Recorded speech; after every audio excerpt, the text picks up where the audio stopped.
You're listening to Simon Scriver's amazingly ultimate fundraising superstar podcast, talking all things fundraising, charities, nonprofits, and more.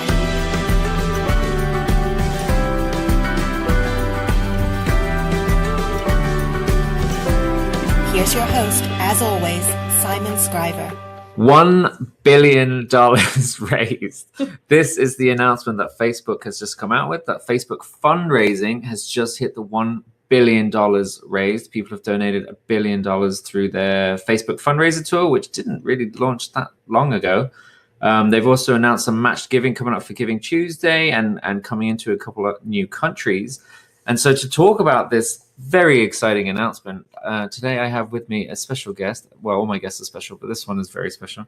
Jill O'Herlihy. Jill O'Herlihy from Mental Health Ireland. Hello, Jill. Hey, how are you?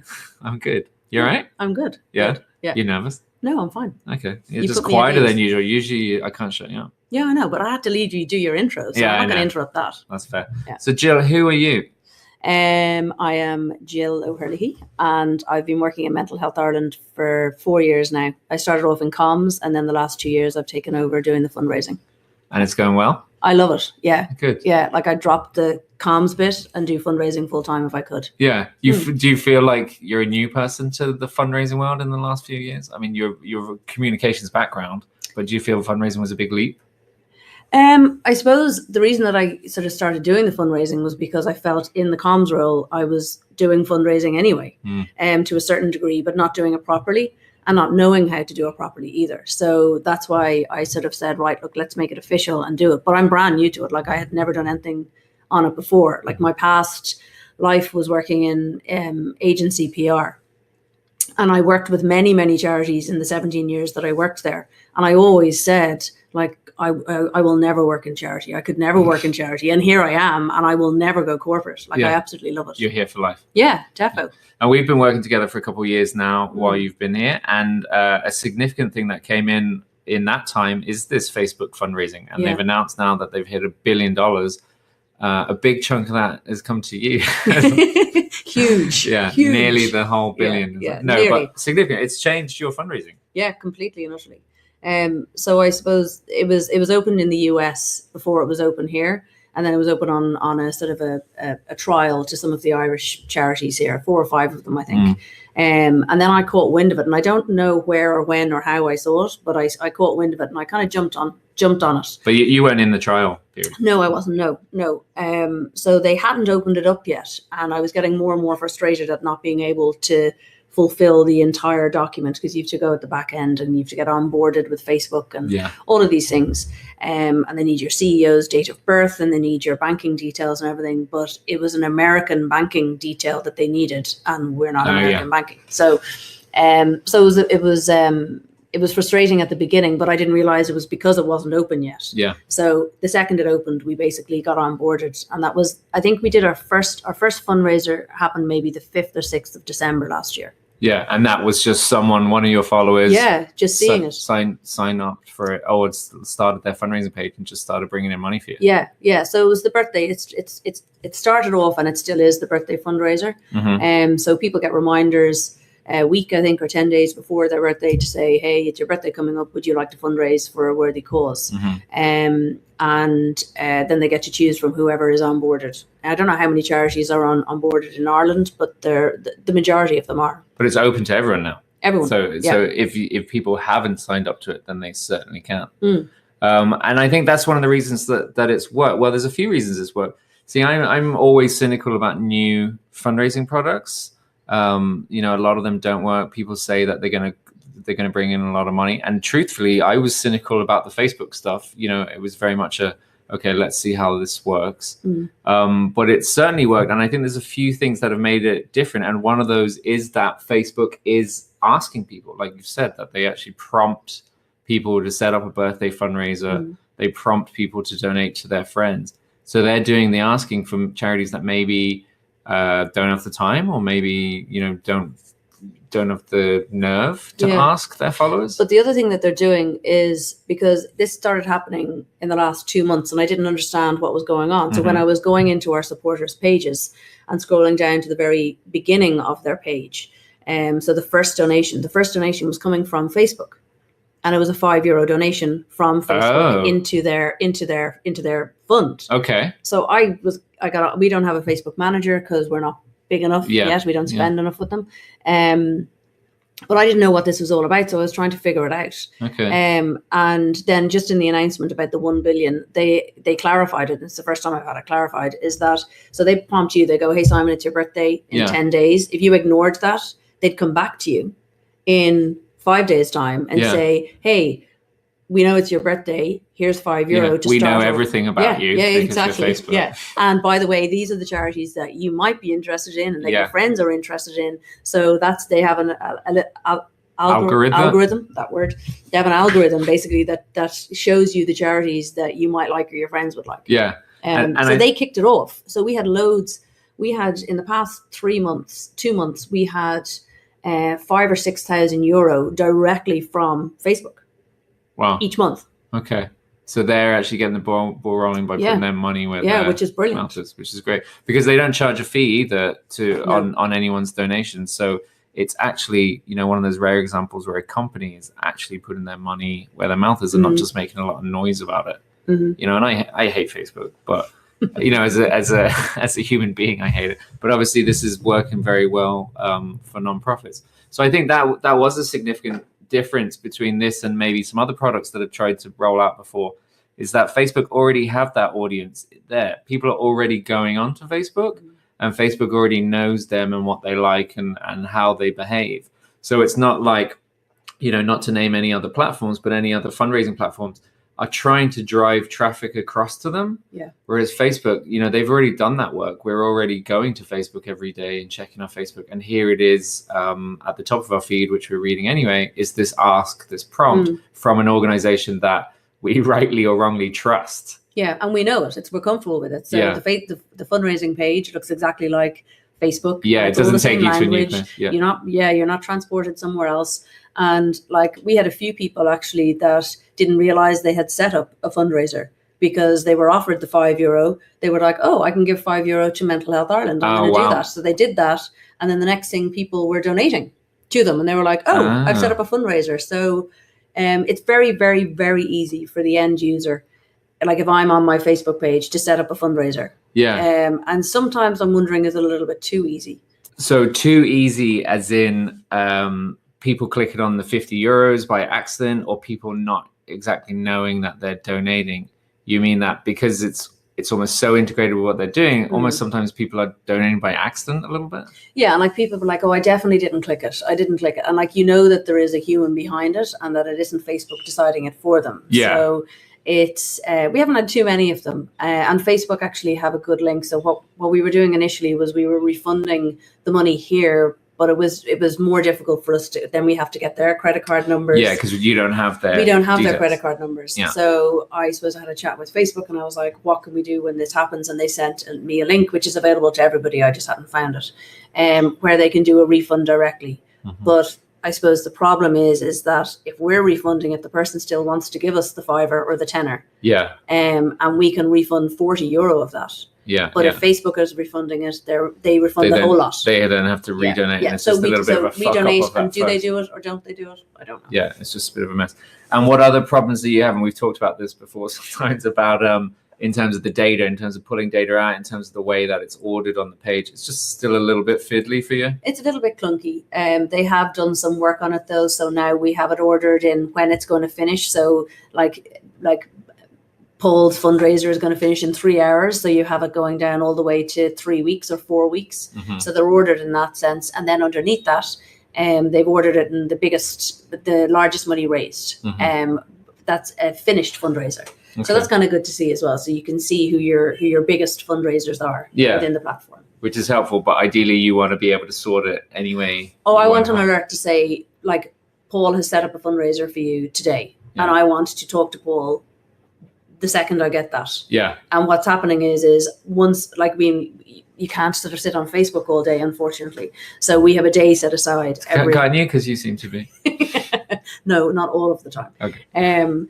But that's the other thing, is that you can't access this. You have to access it through a desktop. So you can't access it through the Facebook Pages app. Yeah. So you have to be sitting at a desk to do it. You're so you basically can't do it on a go. You're basically only accessing it like a Facebook user would. Like you're going from almost the front end, going in manually and seeing who's donated or who's written a message. Yeah, but you can access every other part. Like you can set up an ad, of course, on Facebook very easily, and you can do all these things, but you can't access the fundraising portal at all remotely. Or maybe you can. I don't know. Maybe I just don't know about it, but I've asked them. I wonder what down the road will they bring in like a fundraising app or a fundraising manager app, which is a bit. I could actually make it. I could write it. Could you? Yeah. Go for it. Yeah.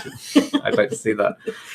So one of the other problems, I think we're facing with this is the access to the data. So usually with these fundraising products, a key thing is whether you can access the person's data, because obviously it's the start of a relationship.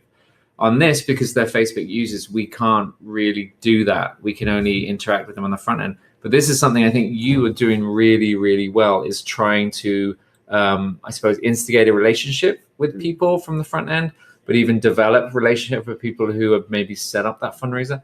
How are you engaging with people who are on your page who are fundraising?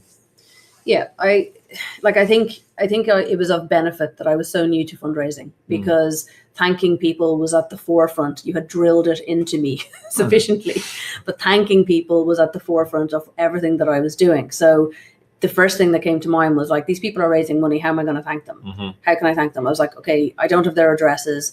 I don't have their emails. So it was a process of figuring that out. And I was sort of going into, initially I started private messaging people actually. But I had to private message them as Jill, not as Mental Health Ireland. So I couldn't message them as Mental Health Ireland. And then, yourself, you go into the back end of your phone and you're like, oh God, I've like 25 like message requests. because they don't know you. Because so they don't know me. I'm not following them. We're not friends. None of that. So I was like, this is not going to work. So then I started just going directly onto the page and leaving a message to say thank you. Which is good because everyone else can see it as well. Exactly. And this has evolved. So I've sort of played around with this over the last 12 months. And then I was sort of inviting them to email me, so leaving my email, fundraising@mentalhealthireland.ie, leaving that on the page and saying, can you email me with your postal address? Because we knew we wanted to get them off Facebook a little bit. Like we wanted to try and get their email address. You wanted to be able to talk to them or post them, or just move them to that next level. So you were trying to do that on the Facebook page, is get them to contact you so you could try and get that opt-in. Because it was the only place that I could contact them, because I didn't have any other details for them. And it's worked really, really well. Like we've over 50%, we probably have 60% of people who are emailing me with their postal address, because I've said that we're going to send them a little thank you in the post. So we send them a little thank you in the post, and they absolutely love it. And in the same breath, I'm also inviting them to sign up to the newsletter as well, with a little link, just telling them what it's all about. And we have a sign-up rate of around 45% onto the newsletter, which is really good. So that's good. And we're working to try and tweak that and change the language to constantly move that up. Yeah, exactly. And that's the thing. Like I put, initially it was just a message. Then I changed the message to, initially it was a very short message. And then I changed it to a longer one. And I've added like little images in. I use like these little Buddha images. I really like them. And controversial. Yeah, they're not. No, they're nice. They're very nice. Go onto our page and have a look at it. They're very nice. They're very nice. But I've even added different ones in and changed the language of what I'm writing and put emojis in instead of saying thank you, I'm doing the hands together and that sort of stuff. So it's just changing it a little bit. Yeah, having a bit of fun with it, constantly testing and tweaking it. Seeing what's working better. And it's working. I mean, the relationships are developing. People are subscribing to the newsletters so that you can engage with them in other ways. And you're starting, I mean, the product is, well, you've been on it less than a year, but you're starting to see people come back, people doing like a second fundraiser, or people engage in other ways. Is that right? Yeah. So just this week, I've had like 4 people come back and say, hey, I did the Facebook fundraiser for you there for my birthday back in March or whenever it was. And I want to do a fundraiser for you with my school or with my group or so that's great, just because you're seeing the full circle. So they join the newsletter, they're consuming the information, they're following us on social media, they're getting to know us better, and they're then doing another fundraiser for us. And the other thing as well, I suppose the one thing that is a little bit frustrating is that we don't have access to the people who are donating to the fundraisers. Sure, as opposed to the actual fundraisers. Yeah, so it's great that the fundraisers are being set up, and now Facebook, you can, so if you set up a fundraiser for Mental Health Ireland or for any other charity, you're invited to match that. So you can match it to a certain level. So you can match every donation, or you can match it up to €50. So it means that you're actually donating €50. So once €50 is raised, you will then have to give you will give €50 of your own money to your own fundraiser, which is great. Yeah. And we're not seeing a huge percentage or uptake of that. No, I can imagine. But we're seeing it, and I suppose I'm noting that within the spreadsheets that we're creating on it, just so that we know that these people are actually giving to their own fundraiser. Yeah. So they have that capacity to give. Yeah, and maybe treat it a little differently. I suppose the frustration is that you could have one fundraiser that has we had one fundraiser that had something like, I think, 300 people donate to them.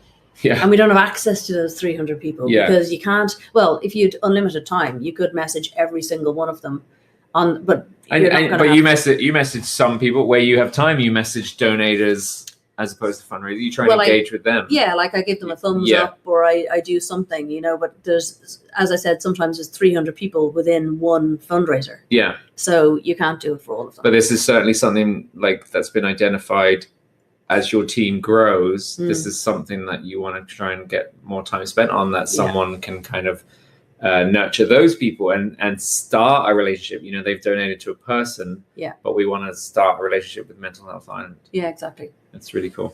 So overall, it's been pretty good for you. Yeah, it's been great, and I really enjoy it. I really enjoy, and I suppose our Facebook, we have, I think it's 12,000 followers on Facebook.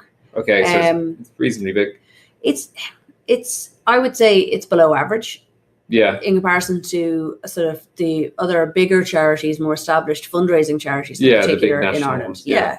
Okay. So, but it's growing. It's grown from, in the past 4 years, it's grown from, I think when I joined, it was 1,000 people.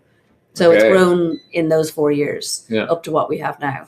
And I enjoy, I suppose, seeing the interaction. But I would have thought that a lot of the fundraisers came from people following our page, and it's not. So it's from people who aren't following our page. And why is that happening? Do you think Facebook is putting your page in front of them because they know they like? Because either them or their friends have an interest in mental health, and they're pulling all that information together and they're popping us up. So Facebook are perhaps putting your page in front of them, even though they don't follow you, because they know that potentially they'll like you. Yeah, or their friends maybe have supported us, or their friends are following us, or they've showed an interest in mental health.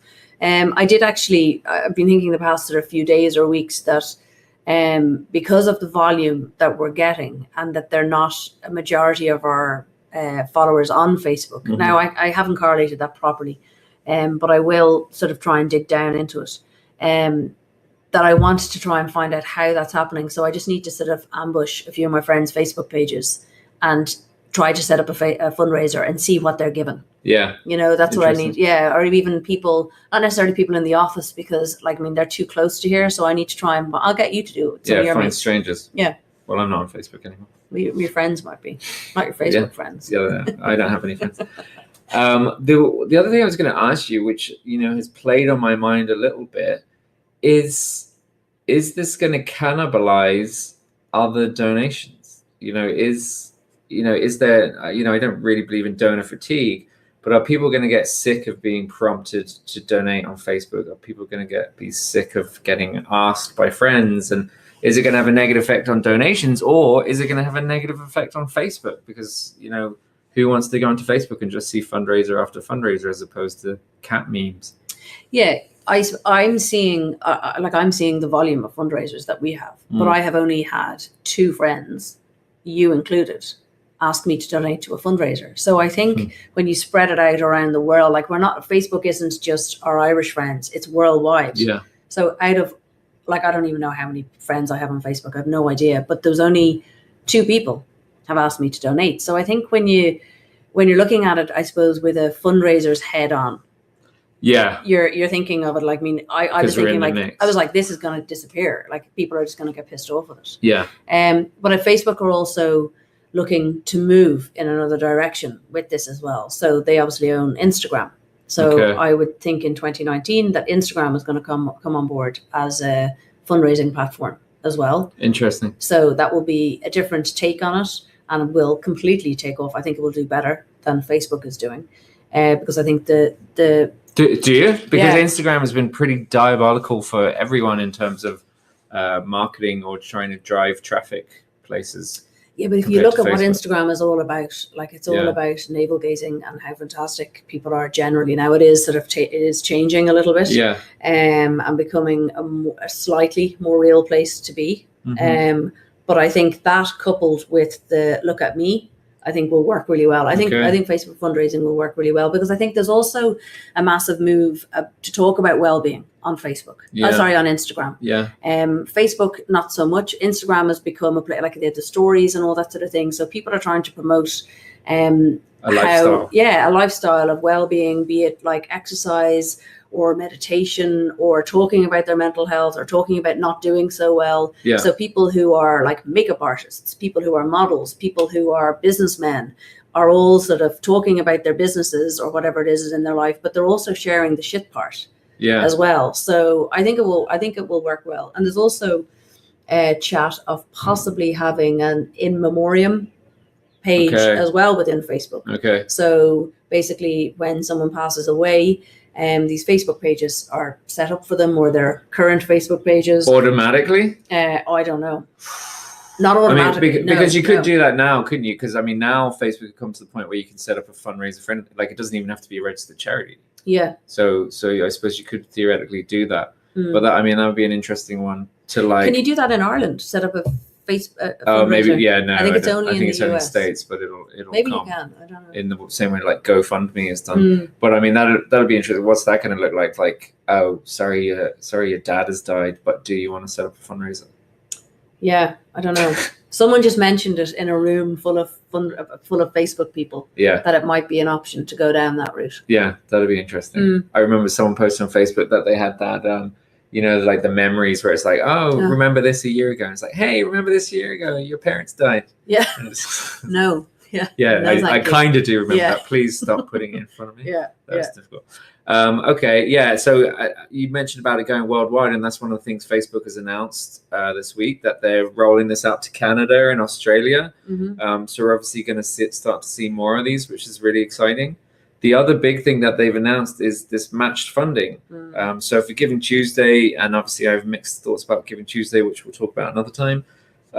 But it's where Giving Tuesday does work is where you bring in this match giving. So essentially, if someone donates to your fundraiser, now this is only in America this year, but if they donate to your fundraiser, that PayPal this year are going to match it dollar for dollar. Yeah, so amazing. if I donate $50, it's actually worth $100. And obviously that prompts people to be more likely to donate, and it actually gets people to donate more. So we're obviously going to see this in Ireland sooner or later, aren't we? Yeah, I would hope so. And I assume it'll expand beyond PayPal and Facebook, that businesses can get involved with this, and this is going to be a way for businesses to market themselves as such, because it makes them look generous, and it gets, it has that CSR element to it where they can reach out to people and show them that they care about them. And would you see that happening via Facebook? Is that what you mean? Who's doing the interview, Jill? Sorry. I don't know how to sit I in don't this know. seat. I don't know. Is it? Yeah, I'm just wondering. That would Yeah, be amazing, because then you could have corporates sponsoring your fundraising, or it would be. that would be pretty cool if it was like a company. If I was a company with a marketing budget, rather than just putting up a boring ad, I could say, okay, push this out to all my followers and say, hey guys, we're going to match dollar for dollar if you set up a fundraiser for our charity partner. Surely that'll come, and that'll be a lovely way to spend your marketing budget, because it just seems a bit more giving and engaging to people, and obviously it's for a good cause. I wonder to Facebook now what the future lies for, what the future holds for this. I think did they do matching last year? I don't think so. Okay. I mean, it wasn't. I mean, for Giving Tuesday, it was barely even set up. So I don't remember them doing matching. But this seems to be a much more formal thing. Again, only in the US this year. But they have a $7 million pot from PayPal, which they're going to match. I mean, presumably that's going to go pretty quickly. But at the same time, that's a whopping sum. And they have it. I think they'll match up to 200,000. Okay. Per fundraiser. Oh wow. Yeah. Okay. Yeah, and then I think it's 25,000 per individual donation. So you could, I mean, there's no fees as well. If you're an American charity, would you take? I would go to I would town take. on Yeah, I this. would withdraw all the cash from our non-profit and donate it back in, Yeah. and you just double To your just double money. it. Well, yeah, maybe. That's a controversial idea, Mm, but mm. let's see someone do that. Imagine if you did that and then the fund was run out Gone. and it's just like, Done. oh shit. Yeah, everything went to Simon's fund. Yes, that's no good. But no, it'd be interesting to see what happens with that, and maybe you and I can check in again after that and see how your Giving Tuesday goes and how everyone's Giving Tuesday goes from a Facebook fundraising point of view. Yeah, I see. I don't know, is Giving Tuesday a thing here yet? No, Yeah, not really. maybe I need to make it a thing. Maybe you need to make a thing. I mean, I think the thing about Giving Tuesday, not to get too deep into it, is it's not really a thing anywhere, and nobody really gives a shit about Giving Tuesday. But what it's doing is it's making companies match giving, and it's making nonprofits ask. And that stuff gets people to donate. So just by declaring, the public, I don't think really care about Giving Tuesday, but what it's doing is it's motivating nonprofits to get out there more. Yeah. And people are responding to that. So I think that'll come. And I think if we had that matched giving pot, you would see a lot of nonprofits go out asking, and it would work really effectively. So maybe the key is to ask now before we have it. So you're the charity that's recognized as the one who does Giving Tuesday. Yeah, you want to kind of lead it, perhaps. So for you, your priorities in the future are going to be, where Instagram, you're going to jump on when they bring that in. Yeah. So sorry, go on. Yeah. No. I'm one person doing comms and fundraising, and obviously involved with comms is the social media and everything. So I would have spent a lot of time on growing Facebook and growing Twitter as well. And Instagram kind of got left behind a little bit. So the past 6 months, I've been trying to grow our Instagram followers and also to create content for it, because as an individual, it's difficult. If people log into Mental Health Ireland, they want to see Mental Health Ireland content. Yeah. And when I'm the one taking all the pictures, it's pretty much just like, there's Jill again. Yeah. Chocolate.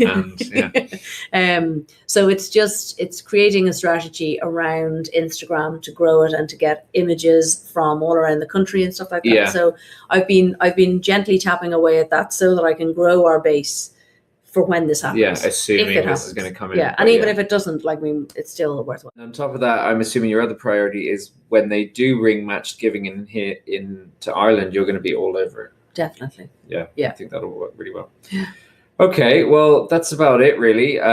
So if anyone wants to check out what you are doing on social media, it's Mental Health Ireland to look at, because it's really interesting, some of the work you've been doing and you're continuing to do. And then you personally, where do people find you? I'm Jill O'Hurley everywhere. Jill O'Hurley everywhere, at Jill O'Hurley. And you're very active on Twitter and Facebook and all that. You're definitely worth a follow. Yeah. It's fantastic. Why not? And anything else you want people to do? If anyone wants to get out, give me money. Yeah. But you can give me money and do something as well. Oh, yeah, two things. So I've just launched this new sort of community fundraising thing called the 5,000 Steps to Wellbeing. So you can set up your own walk anywhere. You can be in Australia, America, wherever you are. And it's just to get a gang of people together in work or in your community. And we've got a downloadable kit that you can get. So all the information is in that. And it's 5,000 steps, which is centered around the 5 ways to wellbeing. It's a really good fun walk, and you get a free t-shirt. So all the walkers do. Lovely. That's great. So people can go onto the Mental Health Ireland website, check that out, do it, set up a Facebook fundraiser and see what kind of love you lavish upon them. Yes. And basically learn from, in my opinion, one of the best, learn from them in terms of how you should be treating your Facebook fundraisers, because you're doing a great job and the proof is in the money. Thank you. And actually, you and I will be talking about it next year, coming up in one or more conferences in 2019. You and I will be presenting about this Facebook fundraising, jet setting. Talking about our experience with this and how we have, capitalized on it, how it's worked for us, but also this idea of how we treat the fundraisers and the donors to try and develop that relationship. So you and I will be talking about that. Excited? Very. I am. Woohoo! Yes. Okay. That's my mic. All right. Listen, thanks a million, Jill. It's been so lovely to chat to you as always. And thank you for giving us an insight into the workings of a successful Facebook fundraiser and a successful fundraiser as a whole. Thank you very much. Lovely to chat to you. Yeah, it's been great. Talk to you again. All the best. Bye-bye. Bye. You've been listening to Simon Scriver's Amazingly Ultimate Fundraising Superstar podcast. Don't forget to subscribe and head over to changefundraising.com to learn more or get in touch with Simon. Or don't, whatever.